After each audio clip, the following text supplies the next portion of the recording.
everybody, I'm Noah from Midwestern Marx. This is 1 Minute Marx, and I hope you got a minute, because I want to talk to you about another concept that we hear misused a lot these days.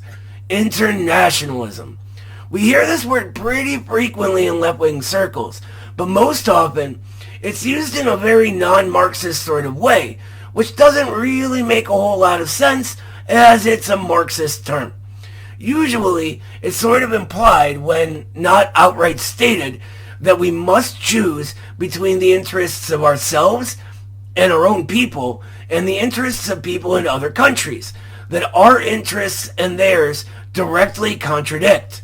This is a mistake of what we often call vulgar materialism, or a materialist point of view that fails to take dialectics and class into account.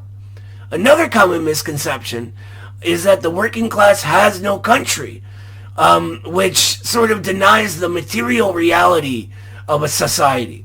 A lot of the time, people will say this after misunderstanding a quote from Marx in the Communist Manifesto, where, if we don't understand his materialist dialectic, it does kind of sound like he's saying that.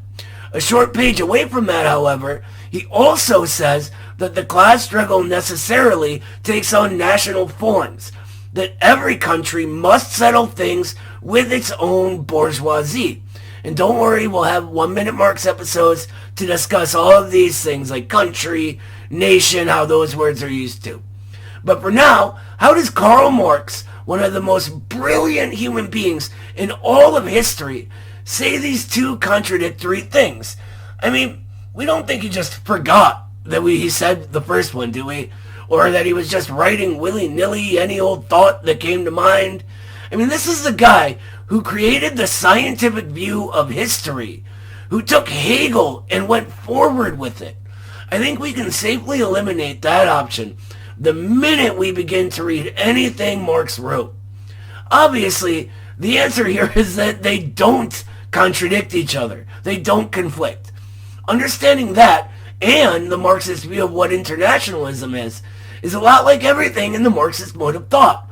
It relies on understanding the difference between form and content, how the material creates the ideal, and how all matter is in constant motion.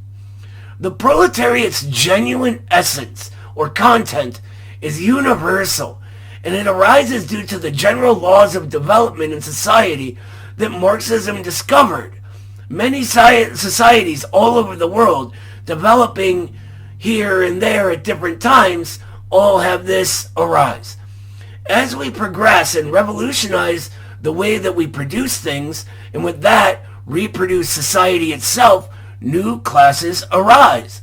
The proletariat is the creation of industrial capitalism, and arises as industrial capitalism arises, developing over time and changing. But every different society has a different form this takes, and different characteristics that proletariat takes on, according to the material history of that society, and how it arises, what its unique material conditions are. All of these societies go through history in their own way. Some develop X out of Y in 50 years.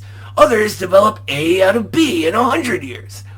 This is how the proletariat as a whole can have no country, as it's not bound to one or another, only arising in one case, but arises universally, right? And at the same time, each form the proletariat takes on must settle things with its own country's bourgeoisie, going through its own version of class struggle, as this is the process of that proletariat developing, the class struggle happening, which Marxism teaches us is an objective process and can't but happen.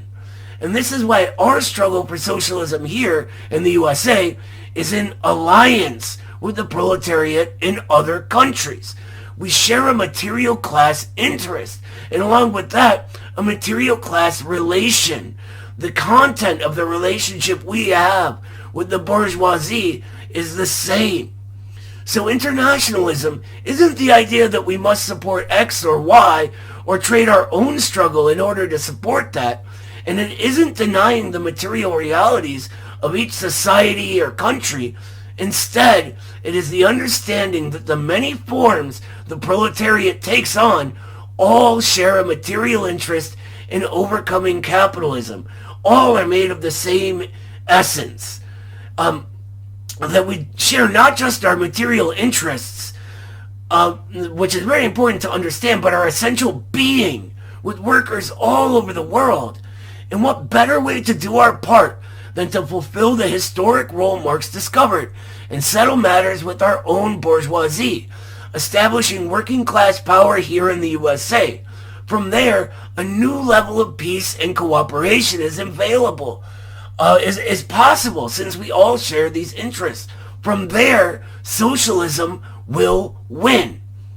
I'm taking it up your minutes for the day, and that's it anyway. So, thanks for watching, everybody. We'll see you next time.